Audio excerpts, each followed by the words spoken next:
ሰው ይሄንን ሚስጥር ሲረዳና ሲያውቅ ኮምፕሊትሊ ህይወቱ ይቀየራል ብዬ አምናለሁ።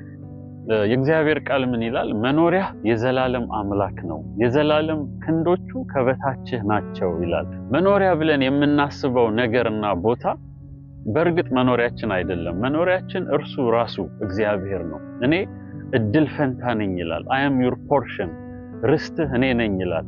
አገራችን ራሱ እግዚአብሔር ነው። የምንኖር ሰው የምንኖርበት dwelling place እግዚአብሔር ነው።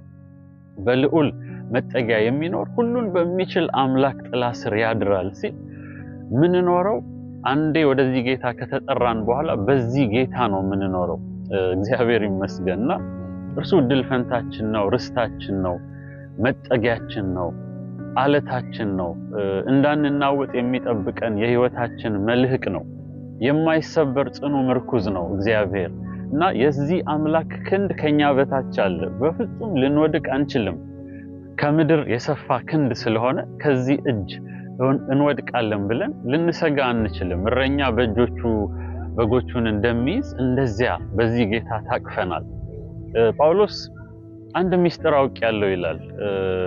መብላትን አውቃለሁ፣ መራብን አውቃለሁ፣ መብዛትን አውቃለሁ፣ መጉደልን አውቃለሁ ብሎ በህይወት ከፍታና ዝቅታ እንዳለፈ ተናግሮ ኑሮዬ ይበቃኛል የማለትን ሚስጥር ተምሬያለሁ ይላል። እና ይሄ ትልቅ ሴክሬት ነው ልናውቀው የሚገባ። ጌታ በቂ እንደሆነ፣ አንዋሪ እንደሆነ፣ እርሱ ከኛ ጋር ከሆነ ምንም እንደማንሆን በእውነት ይሄንን ሚስጥር ልናውቅ ይገባል። እና ምን ይላል ጳውሎስ?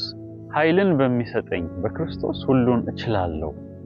የትኛውንም የህይወት ሰርከምስታንስ አልፈዋለሁ፣ ሻገረዋለሁ ማለቱ ነውና ይሄ ሚስጥር ሲገባን ከኢየሱስ ጋር ያለን ኢንቲመሲ ከሱ ጋር ያለን ቁርኝትና ህብረት ለመኖራችን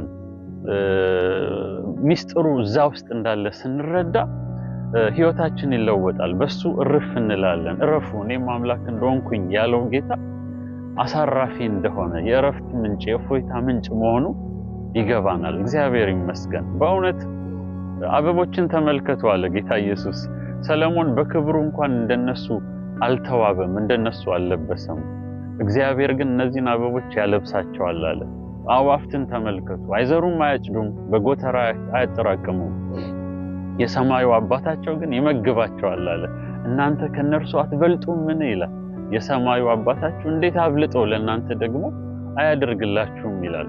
እግዚአብሔር ይመስገን። በዚህ ጌታ ኮንቴንት የመሆን በዚህ ጌታ እርፍ ማለት አንተ በቂዬ ነህ፣ አንተን ካገኘው ቤቴ ሙሉ ነው፣ ህይወቴ ሙሉ ነው የሚለው ሚስጥር ሲገባን ህይወታችን ይለወጣልና የኔ በእውነት ትልቁ ጸሎቴ ነውና ይሄን ጸሎት መጸለይ ይሁንልን። ይሄንን ሚስጥር አብራልኝ።